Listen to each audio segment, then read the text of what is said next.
When you start with a dead body, it is really trying to piece back that person to an individual. Why they were here. Truth is always stranger than fiction. Giving a name to the unknown dead, it is a job that the National Missing and Unidentified Person System is working to achieve.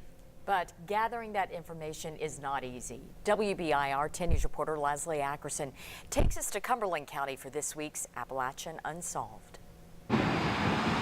On a well-ridden roadway, Cumberland County is a popular pit stop for drivers. For two young men, it's where their travels came to an end. Both of these cases are very young people. It's their story that the National Missing and Unidentified Person System is slowly piecing together.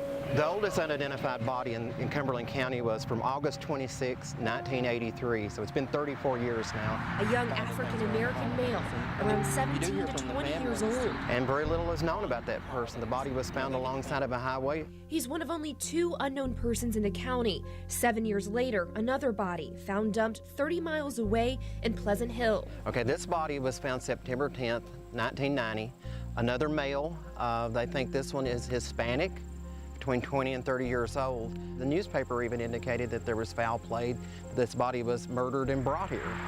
NamUs Director Todd Matthews leads a nationwide effort to give names to the dead unknown, but these two cases are special. These two bodies are the closest to my physical home here in Tennessee than any other John or Jane Doe. When it's your own backyard, there's a different level of what it means to you. Unfortunately, to solve these older mysteries, he's working with bare bones. And it's a challenge because you can't Google a filing cabinet and a piece of paper. You know, they're written documents, they can be lost, they get old, the records just kind of disappear. That means a trip to the archives at the Crossville Chronicle. To know where and how, you got to do some digging. At the time, both were front-page news. The 83 case offers small but new details. A farmer feeding his cattle found the badly decomposing body in a wooded area near Sycamore Lane. The news articles described that it was probably foul play. The article shows authorities even had a suspect in mind. The John Doe from 1990 is also there. It appeared that there was no effort to conceal the body. Death believed to be a homicide. Revealing the body showed massive head injuries caused by unknown trauma. A lot of people wonder, what does it matter now? It's been 34 years ago, but think about it. That person that might have done this could be living in this community or any community. Somebody got away with something. Matthews and his team will take what they've learned, digitize it for their search database in hopes of spreading the word and finding an answer. But I think ground zero on these two particular cases is making sure the community are once again aware that there are two homicides here. It's not a very well-known story in this community, and I'd like to change that.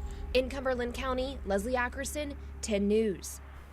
Getting those missing details will be a bit easier now. In May, Tennessee became one of 3 states to pass a law requiring law enforcement to enter all missing and unidentified persons into the national database. Medical examiners must enter any DNA, fingerprints, and dental information that they have. And if you have any information about those two John Does in this story or any others, you're asked to call that number on the screen.